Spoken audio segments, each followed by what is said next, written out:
우리가 성경을 읽을 때 그 문화적 배경이나 그 성경 속의 뿌리박은 그 신앙적 그 밑바탕을 이해하지 못하고 그냥 문자로만 읽으면 성경을 제대로 이해할 수가 없습니다.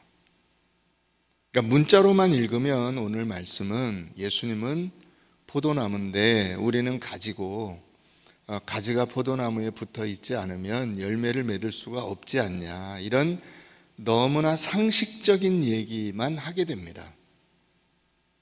그러나 성경은 그런 정도를 우리에게 전달하려고 하는 것이 아닙니다. 성경에서 이 포도나무가 무엇인가를 먼저 이해하지 않으면 참 포도나무라는 말을 이해할 수가 없게 되는 겁니다. 성경에서 포도나무가 뭔가 하는 것을 우리가 한번 봅시다. 시편 80편 말씀을 한번 가서 보겠습니다. 시편 80편.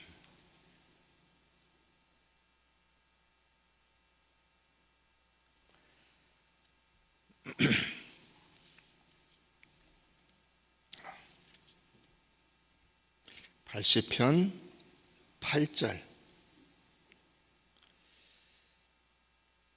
주께서 한 포도나무를 애굽에서 가져다가 민족들을 쫓아내시고 그것을 심으셨나이다. 주께서 그 앞서 가꾸셨으므로 그 뿌리가 깊이 박혀서 땅에 가득하며 그 그늘이 산들을 가리고 그 가지는 하나님의 백향목 같으며 그 가지가 바닥까지 뻗고 넝쿨이 강까지 미쳤거늘 주께서 어찌하여 그 담을 허시사 길을 지나가는 모든 이들이 그것을 따게 하셨나이까. 숲속의 멧돼지들이 상해하며 들짐승들이 먹나이다. 만군의 하나님이여 구하옵소서. 구하옵나니 돌아보소서. 하늘에서 굽어보시고 이 포도나무를 돌보소서. 주의 오른손으로 심으신 줄기요 주를 위하여 힘있게 하신 가지니이다. 여기 이 포도나무가 무엇을 의미하죠? 이스라엘 백성을 의미합니다. 그러니까 성경에서 포도나무와 무화과나무는 다 이스라엘 백성들을 상징하는 상징물입니다. 그러니까 그렇게 보면 오늘 예수님이 나는 참 포도나무요 했을 때 이 참 포도나무라는 것은 그 하나님께서 이 땅에 세우신 하나님의 백성의 가장 완벽한 표본, 가장 완벽한 샘플, 가장 완벽한 실체라는 말씀을 하고 계시는 거예요. 이스라엘 백성들은 그런 완벽한 실체가 되지 못했습니다. 다른 데서 한번 확인해 보십시다. 그 뒤로 조금 더 넘기면 이사야 5장이 있습니다. 이사야 5장.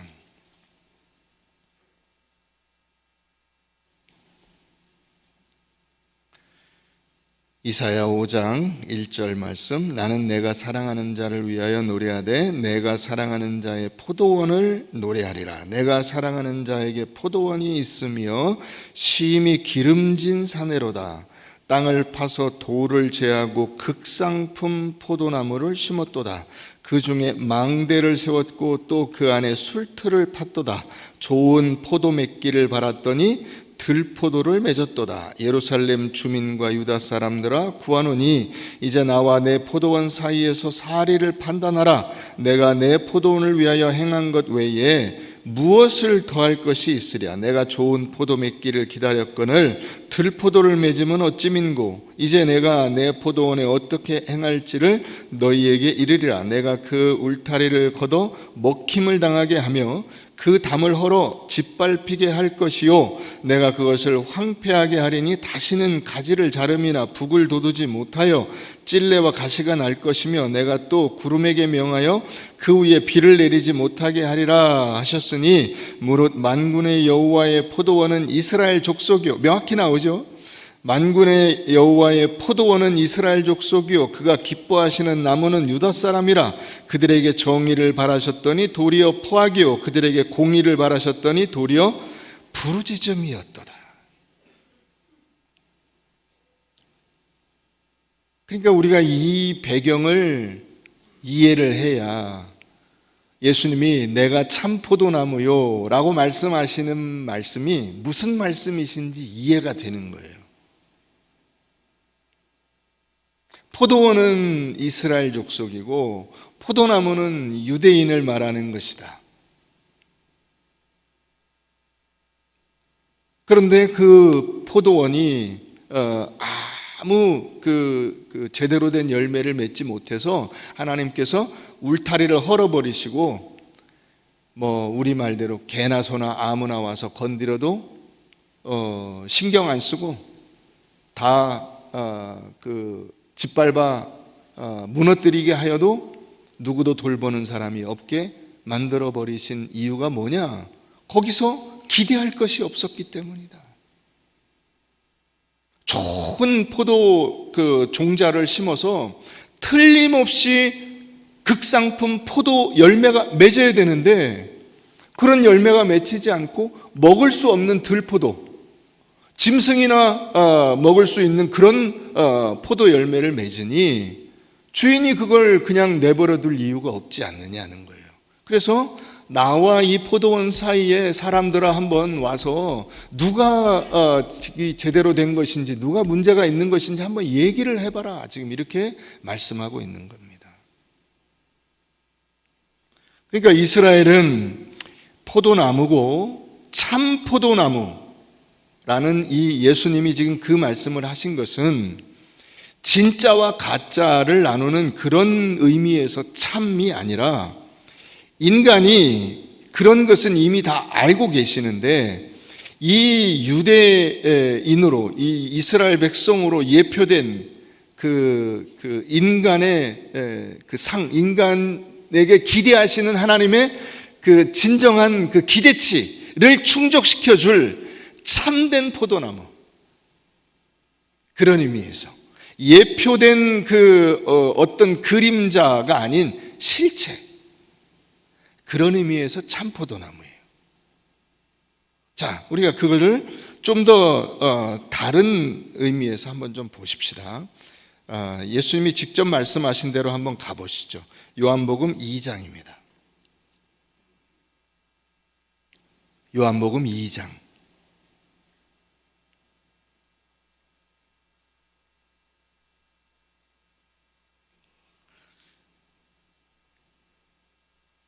13절 유대인의 유월절이 가까운지라 예수께서 예루살렘으로 올라가셨더니 성전 안에서 소와 양과 비둘기 파는 사람들과 돈 바꾸는 사람들이 앉아있는 것을 보시고 노끈으로 채찍을 만드사 양이나 소를 다 성전에서 내쫓으시고 돈 바꾸는 사람들의 돈을 쏟으시며 상을 엎으시고 비둘기 파는 사람들에게 이르시되 이것을 여기서 가져가라. 내 아버지의 집으로 장사하는 집을 만들지 말라 하시니 제자들이 성경 말씀에 주의 전을 사모하는 열심히 나를 삼키리라 한 것을 기억하더라. 이에 유대인들이 대답하여 예수께 말하기를 내가 이런 일을 행하니 무슨 표적을 우리에게 보이겠느냐. 예수께서 대답하여 이르시되 너희가 이 성전을 헐라 내가 사흘 동안에 일으키리라. 유대인들이 이르되 이 성전은 46년 동안에 지었거늘 내가 3일 동안에 일으키겠느냐 하더라. 그러나 예수는 성전된 자기 육체를 가리켜 말씀하신 것이라. 죽은 자 가운데서 살아나신 후에야 제자들이 이 말씀하신 것을 기억하고 성경과 예수께서 하신 말씀을 믿었더라. 그러니까 여러분, 유대인들은 자기들이 그 성전을 지었다고 생각을 해요. 왜냐하면 솔로몬이 성전을 처음에 지었다가 바벨론이 와서 무너뜨리고 다시 이제 헤롯이 그 예전에 그 오종종하게 별 이렇게 폼 안 나게 지었던 수룹바벨 성전을 다시 크게 이렇게 중건해서 성전을 만들어 줬거든요. 그것을 자기들이 한 것이라고 생각을 한 거야. 그러나 그것은 예표에 불과하다 이거죠. 예표, 그림자. 예수님의 그림자야. 예수님을 나타내기 위해서 그 성전이 있는 거예요. 그래서 진짜 성전은 누구라는 거예요? 건물이 아니고 예수님이라는 거야. 진짜 성전은. 그걸 지금 말씀하고 있는 거예요. 그런데 우리가 이 성전 그러면 이 예배당 이렇게 여러분들이 생각을 하고 이 예배당이 무언가 대단한 권세를 가진 것처럼 생각하면 안 돼요. 여기서 같이 우리가 모여서 예배를 드리고 교제를 나누는 좋은 공간이 있는 것은 좋지만 이게 완성이나 끝이 아니라고. 최종적인 완성, 이 성전의 완성은 누구예요? 예수 그리스도야. 그분께서 하나님께서 세우시려는 진정한 성전이 되고 그 안에서 제사를 드리는 그 제사 과정에 제물이 되고 제사를 집전하는 대제사장이 되셔서 그 성전 안에서 제물이 되어 제사를 드리는 단번에 영원한 제사를 드리는 대제사장으로서 우리를 구원하시는 속죄 사역을 완성하신 거잖아요. 이게 전부 다 예표요, 그림자요, 상징이라고. 실체가 있어요, 실체. 그 실체라는 점에서 참 포도나무예요. 그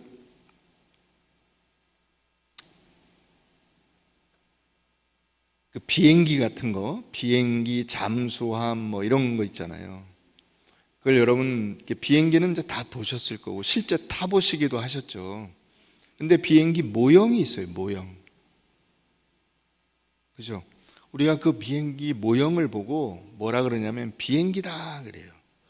비행기다. 야, 비행기 있네. 애들한테 이제 뭐 야, 비행기 있네. 비행기 휙 날아가는 거야. 근데 여러분 그 비행기는 우리가 실제로 탈 수 있는 그 비행기 실체는 아니에요. 모형이지. 그거는 심지어 깔고 앉을 수도 없을 정도로 작아요.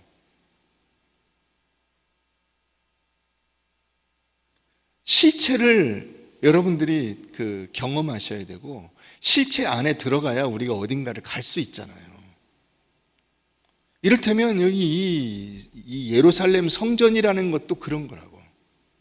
그 예루살렘 성전으로 뭘 할 수 있는 게 아니야. 성전은 왜 있는 거예요? 제사를 드리기 위해서 있는 거야. 제사는 왜 드리는 거야? 인간의 구원을 위해서 있는 거야. 인간의 죄를 사함 받기 위해서 제사를 드리는 거야. 근데 한 번 제사 드린다고 해서 인간이 완전히 사함을 받을 수 있는 게 아니잖아요. 그죠?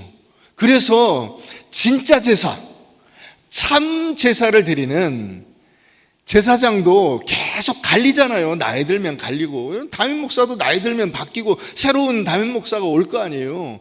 완전한 이 완성체가 아니라고. 완성체가 있다니까. 그 실체, 그게 예수예요. 그게 참 포도나무라는 말이에요. 그게 그냥 밖에 포도 열매 맺는 그 포도나무를 말하기 위해서 하는 게 아니고 여러분들이 열매 맺고 교회에 충성하는 사람이 되라, 그런 의미를, 그런 메시지를 전하려고 이 참 포도나무가 있는 게 아니라 이 참 포도나무는 인간의 완성이요 하나님께서 기뻐하시는 그 복된 목표를 이룰 수 있도록 우리를 이끌어 주시는 진정한 구원자라는 의미에서 참 포도나무라고 말씀하시는 거예요.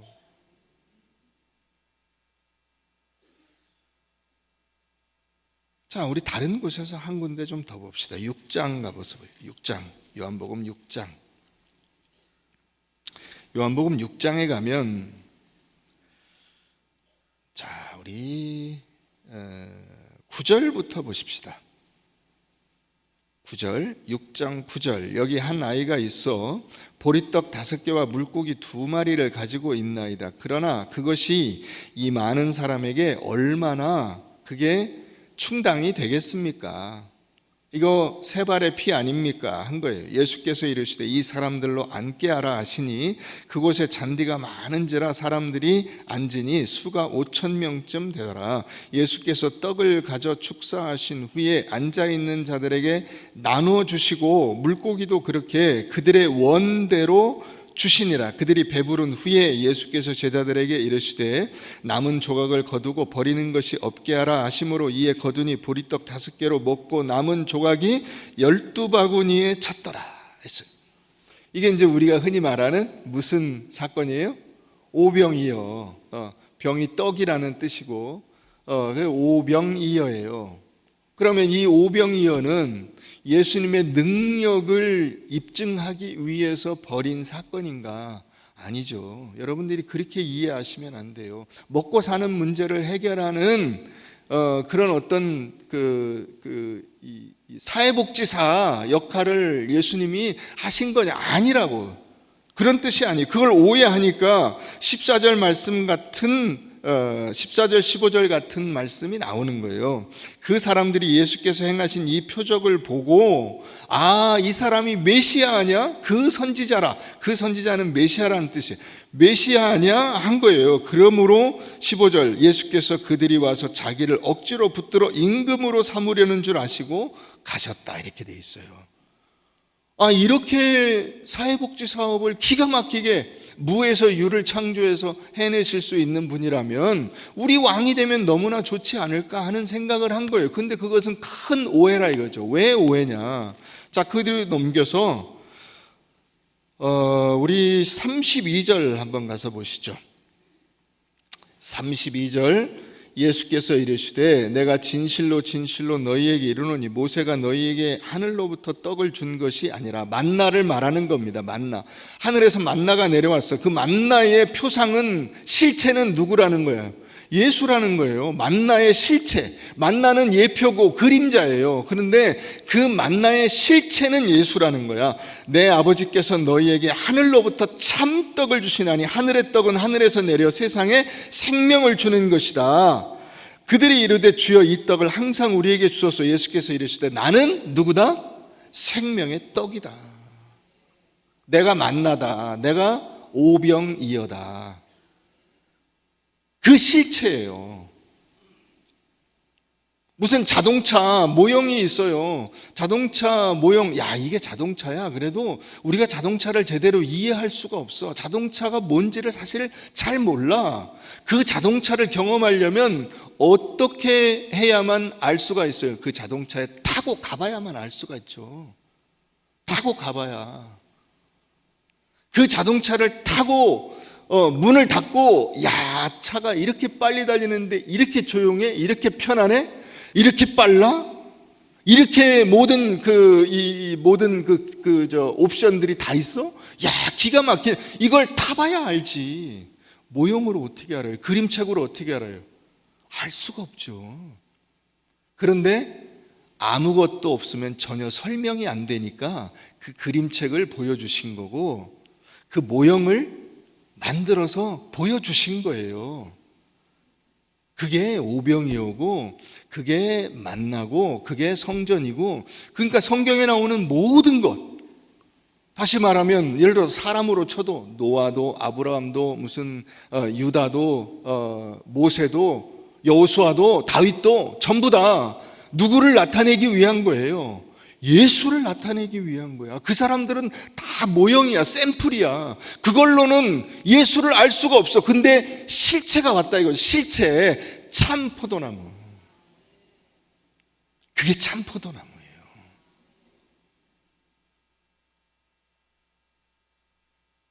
그러니까 우리가 이 생각을 안 하고 그걸 모른 채로 그냥 예수님은 참 포도나무야. 우리는 가지야. 열매를 많이 맺어야 돼. 돈 많이 벌어야 되고 열심히 가서 일을 해야 돼. 그런 얘기가 아니라고요.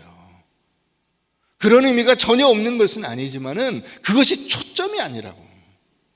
예수님이 그런 얘기를 하시려고 나는 참 포도나무요 너희는 가지니 너희가 내 안에 내가 너희 안에 있어서 풍성한 열매를 맺는다라고 하는 이 말씀을 여러분들이 일상생활 열심히 해서 돈 많이 벌어라 그 얘기를 하려고 하시는 게 아니라고.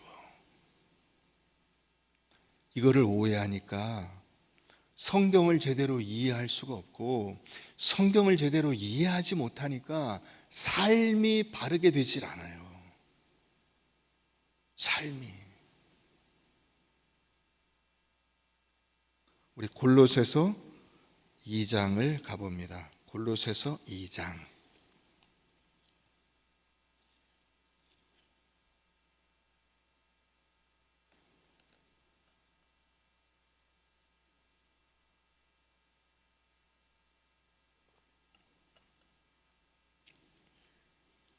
골로새서 2장 6절.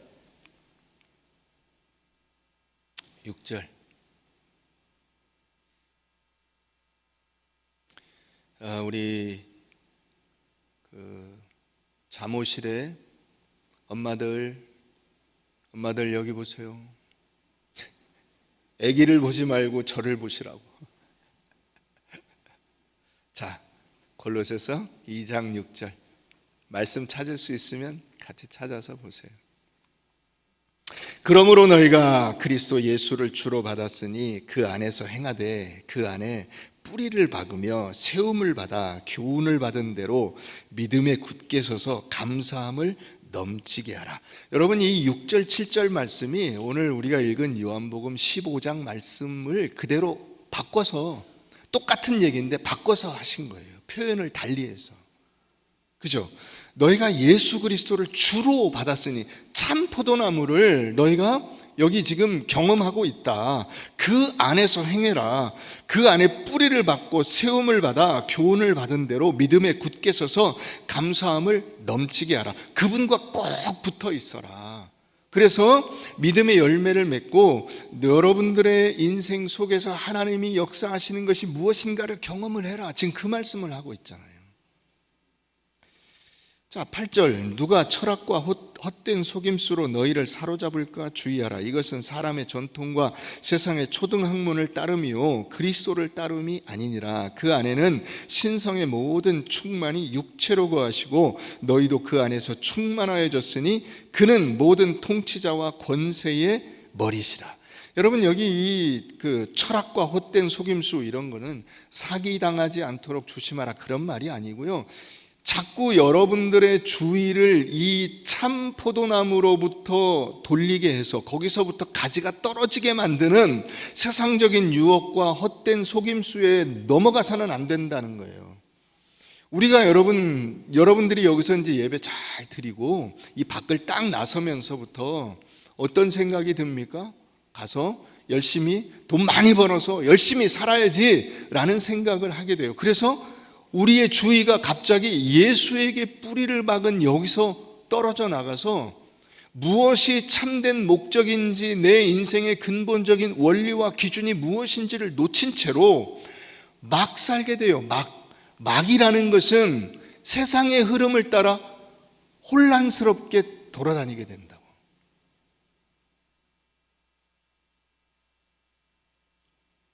그런데 우리가 그렇게 해서는 안 된다. 자, 밑으로 좀 내려가서 시간을 좀 절약하기 위해서 15절로 내려가 보십시다. 통치자들과 권세들을 무력화하여 드러내어 구경거리로 삼으시고 십자가로 그들을 이기셨느니라. 예수님이 뭘 하셨다고요? 십자가로 세상을 이기셨대요. 여러분, 예수님은 실패하셨잖아요. 세상적인 기준으로 보면 예수는 실패했어요. 왜냐하면 자기가 잘못한 것도 없이 누명을 쓰고 죽은 거잖아. 아니, 다른 것은 다 차치하고라도 죽었으면 끝난 거잖아요. 권세자들에게 잡혀서 사형 판결을 받고 죽었다고. 그런데 그것을 하나님이 뭐라고 하시냐면 십자가로 이기셨대요. 그래서 그 십자가를 통해서 통치자들과 권세자들이 오히려 웃음거리가 되었다는 거야. 이렇게 말씀하세요. 여러분, 그러니까 우리가 예수를 믿는다는 것이 무엇인가에 대해서 우리가 깊이 고민해야 됩니다. 완전히 다른 거예요. 빌라도가 예수님을 붙들어서 이제 자기 앞에 앉혀놓고 빌라도하고 예수님은 지금 세상적인 기준으로는 완전히 하늘과 땅 차이죠. 빌라도는 지금 예수에게 사형 판결을 내릴 수 있는 최고 권력자예요. 그 지역에서. 예수는 거기에 그냥 일반 평민도 아니고 죄수예요. 죄수. 죄수로 거기 잡혀왔어요. 빌라도가 묻습니다. 내가 유대인의 왕이냐? 그래, 내가 왕이다. 내가 말하였느니라 말씀하시죠. 내가 말하였느니라. 야, 근데 뭔 왕이 이러냐? 빌라도가 그러니까 예수님이 내 나라는 이 세상 나라가 아니야 라고 말씀하세요. 내 나라는, 내가 왕이기는 한데 내 나라는 이 세상에 속한 나라가 아니야. 나는 큰 하나님의 나라야. 그 나라의 왕이야, 내가. 그래서 겉으로 볼 때는 그게 뭔지를 잘 모르는 거예요. 그걸 설명하고 표현할 방법이 없어요. 왜냐하면 너무나 큰 격차가 나기 때문에.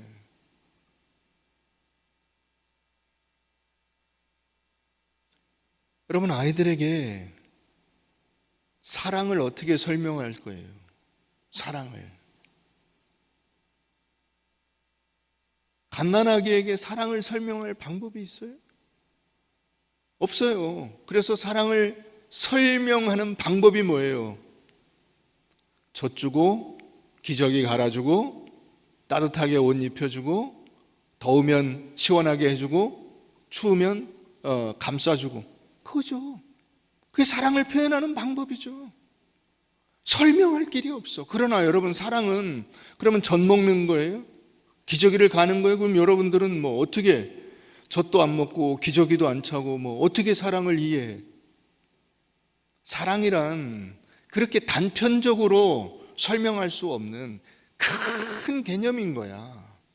그죠? 그게 인간이 존재하고 있는 인간의 삶의 기반이잖아요. 이걸 어떻게 설명을 해?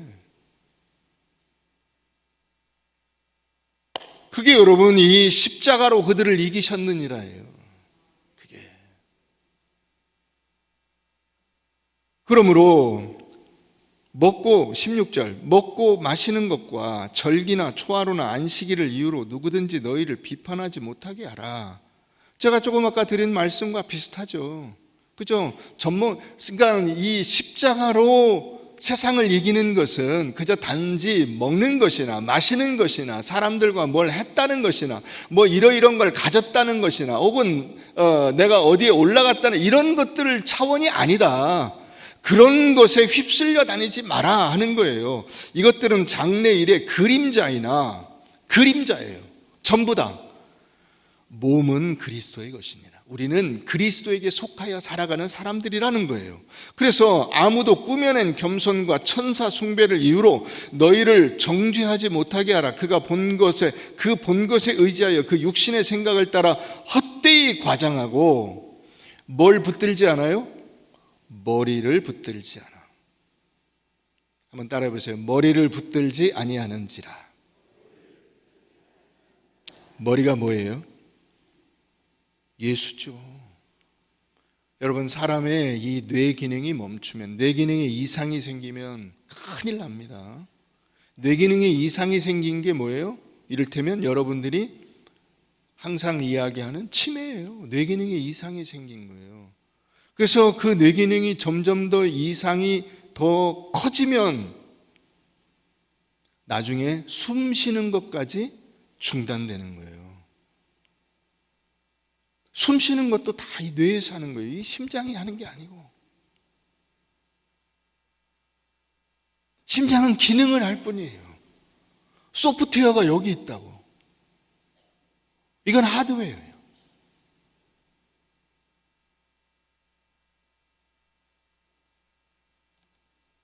그 머리를 붙들어야 돼요. 참 포도나무에 속해서 그 줄기에 내가 가지로 딱 붙어 있어야, 머리를 붙들어야 비로소 내가 제 기능을 할 수가 있는 거예요. 자, 그 다음을 보세요. 그게 명확히 나오죠. 온 몸이 머리로 말미암아 마디와 힘줄로 공급함을 받고 연합하여 하나님이 자라게 하심으로 자라느니라. 여기 연합이라는 단어에 동그라미 치시고 잘하는 이라에 동그라미 치세요. 그러니까 머리에 동그라미 치고 연합에 동그라미 치고 잘하는 이라에 동그라미 쳐야 돼. 이게 여러분 예수 그리스도가 참 포도나무요 우리가 가지라고 하는 말의 다른 표현이에요. 예수가 머리이고 우리가 온 몸이 다 그 지체가 되어서 그 지체가 머리와 딱 붙어 있어야 양분이 제대로 공급이 되고 배분이 되고 그것이 제 기능을 할 수 있도록 만들어낼 수가 있다고. 안 그러면 큰일 난다고. 큰일 나요.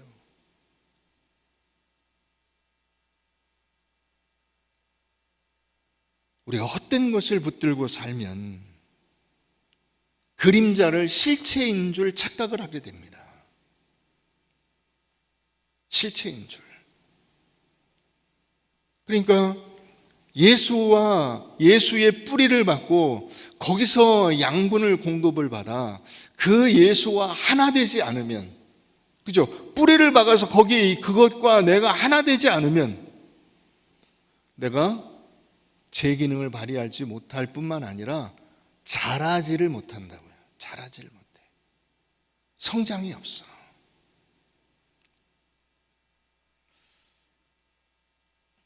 그 미국에 5 아들을 둔 아버지가 있었어요. 그런데 그 아들 가운데 막내가 제일 약해. 아버지가 어떻게 이 막내를 좀 이렇게 힘을 북돋아 줄까 생각해가지고 아들 5을 모아놓고 나무를 한 그루씩 이렇게 묘목을 줬어요. 묘목을. 자, 이거 각자 자기 이 나무라고 이게 줄 테니까 가서 자기가 심고 싶은 데다가 심고 너희들이 열심히 그 나무를 잘 길러라. 그러면 내가 1년 후에 그 나무를 제일 잘 기른 사람에게 상을 줄 것이다. 이렇게 아버지가 얘기를 했어요. 그래서 이제 각자 큰아들부터 이 막내 아들까지 가서 나무를 심고 나름 열심히 나무를 가꿨어요. 근데 1년 후에 보니까 막내 아들 나무가 아주 튼튼하게 잘 컸어요. 그래서 아버지가 그 막내 아들에게 상을 주고 칭찬을 크게 해줬어요. 너는 이제 앞으로 세상에서 훌륭한 사람이 될 거야. 이렇게 나무를 잘 기르는 것을 보니까 너는 앞으로 훌륭한 사람이 될 거야. 좋은 학자가 되고 또 좋은 지도자가 될 거야. 이렇게 칭찬을 해줬어요. 그래서 이제 이 막내 아들이 거기에 또 큰 힘을 얻고 그 다음날 아침에 이제부터 내가 더 열심히 나무를 길러보리라 생각하고 아침 일찍, 평소에는 오후에 그걸 했는데 아침 일찍 나가서 보니까 아버지가 자기 나무에다가 열심히 거름을 주고 물을 주고 가지치기를 해주고 아버지가 돌봐준 거예요. 아버지가 그 나무를 돌봐준 거야.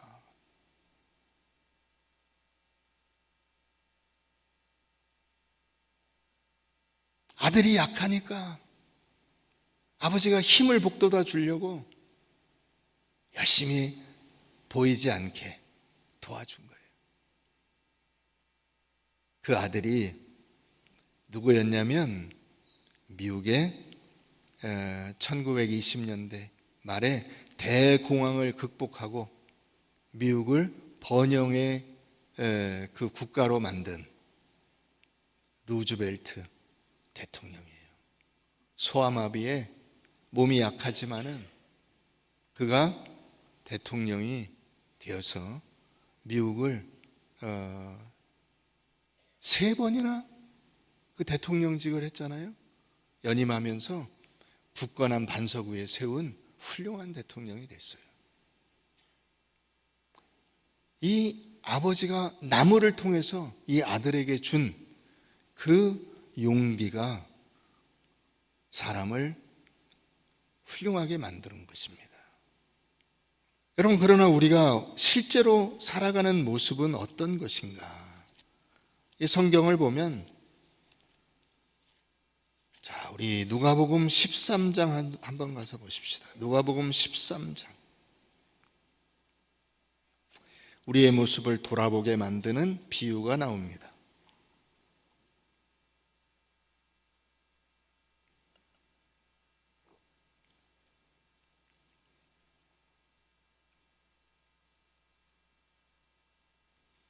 누가복음 13장 6절 이에 비유로 말씀하시되 한 사람이 포도원에 무화과 나무를 심은 것이 있더니 와서 그 열매를 구하였으나 얻지 못한지라 포도원 지기에게 이르되 내가 3년을 와서 이 무화과 나무에서 열매를 구하되 얻지 못하니 찍어버리라.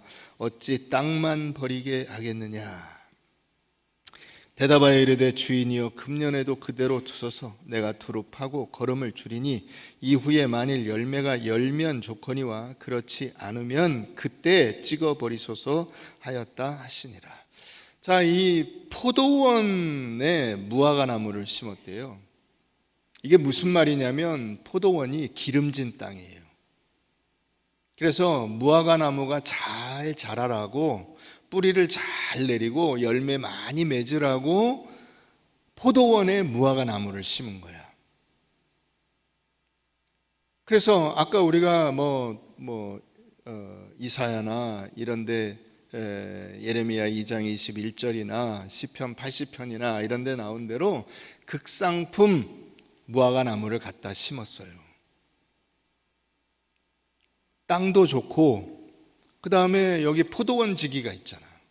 포도원 지기가 뭐라고 했냐면 금년에 한 번만 더 기회를 주시죠. 제가 딴 때보다 더 뿌리 옆을 깊이 파고 거기다 거름을 많이 주고 잘 돌보겠습니다. 지금까지도 그렇게 한 거예요. 지금까지도. 그러니까 무화과 열매가 안 맺힐 이유가 없는 거야. 외적으로 보면 어떻게 열매가 안 열리나 도대체 답답해 미칠 지경이야. 그래서 이 주인이 포기를 한 거잖아요. 야, 이건 안 되겠다. 이 나무는 우리가 잘못 골랐나 봐. 잘라버려. 그랬는데 포도원 지기가 한 번만 더 기회를 주죠. 한 번만 더. 금년에도 한 번만 더. 그래도 안 되면 그때 잘라버리십시오. 여러분, 그렇게 여러분들의 인생이 지나온 거예요. 하나님께서 좋은 그 기름진 땅에 여러분들을 최상의 그 품종을 심은 거예요. 열심히 거름을 주고 돌봤어요. 그런데 예수의 뿌리를 받고 그 예수로부터 나오는 양분을 내가 아름다운 영적인 열매로 만들어내는 삶을 살았냐? 그렇지 못했어요. 그렇지 못했어요. 하나님이 한 해 더 기회를 주시는 거예요. 한 해 더. 얼마 남지 않았어요. 여러분, 우리의 인생에 기회가 그렇게 많지 않아요.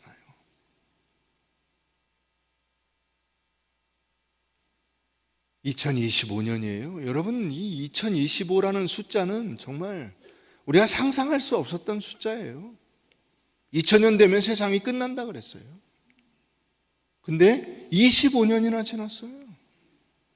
무슨 열매를 맺고 계시냐 이거죠. 여러분들은 과연 참 포도나무에 붙어 있나? 붙어 있기만 하면 저절로 열매를 맺는 것인데 나는 과연 붙어 있나? 붙어 있으려고 애를 쓰나? 헛된 철학과 세상적인 속임수에 휩쓸려 다니고 있지 않은가? 무엇에 그렇게 휩쓸려 다니나? 도대체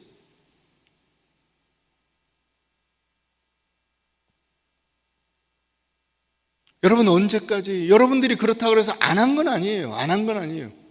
예수 믿고 할 거 다 했어요. 유대인들도 마찬가지였어요. 그들도요, 제사 드리고 제물 드리고 할 거 다 했어요. 그런데 초점이 빗나갔죠. 초점이 빗나갔어요.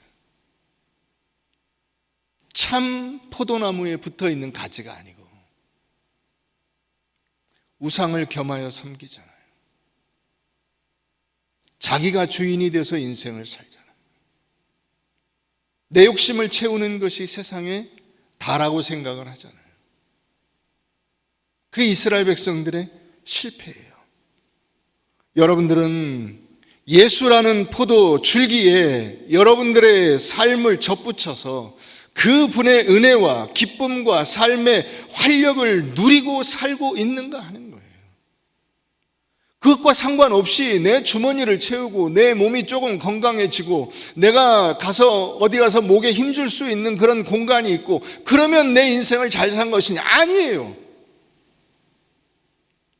그게 아니라고. 그건 들포도예요. 들포도. 그건 짐승이나 먹는 거라고. 하나님께서 우리에게 주시려고 하는 열매는 그런 열매가 아니고 우리에게 기대하시는 열매는 그런 열매가 아니에요. 들포도로 만족하지 마세요.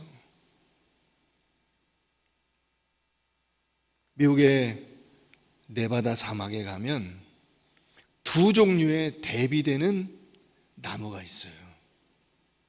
한 나무는 뭐냐면 텀블위즈라는 거예요. 위드라는 게 이제 풀 같은 거잖아요. 텀블은 이게 굴러다닌다는 뜻이잖아요. 텀블위드예요. 저게 텀블위드예요. 저거는 이렇게 조그만 이게 둥그렇게 생긴 이게 풀 더미 같은 거예요. 그래서 저게 습기가 좀 있으면 거기 살짝 뿌리가 나와가지고 물을 흡수를 해요. 그러다가 습기가 다 말라버리면 그 뿌리를 걷고 그냥 굴러다녀요. 바람에 굴러다녀요. 굴러다녀서 습기 있는 데를 찾아다니는 거야. 물론 뭐 바람이 부는 대로 가는 거죠. 바람 부는 대로 가는 거예요. 이리 저리 이게. 그러니까 여러분 저게 나무라고 할 수 있어요? 이건 풀도 아니고 나무도 아니에요.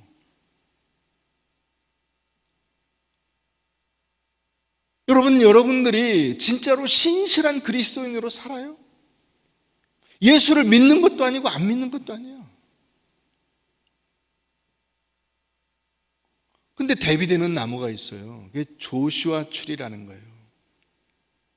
이건 같은 사막 지역에 자라는 나무인데 이 조슈아는 여호수아의 영어식 표현이잖아요. 조슈아 출이라고 이 여호수아 나무라는 것은 저 밑으로 그 땅 밑으로 뿌리가 10m 이상 깊이 내려가요.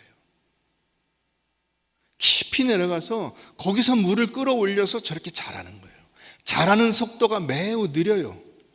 그렇죠. 사막 지역에서 뿌리를 깊이 내려서 없는 물을 끌어 모아가지고 끌어올려야 되니까 그렇게 속도가 빠를 수는 없죠. 그런데 흔들리지 않아. 나무가 나무 같잖아요.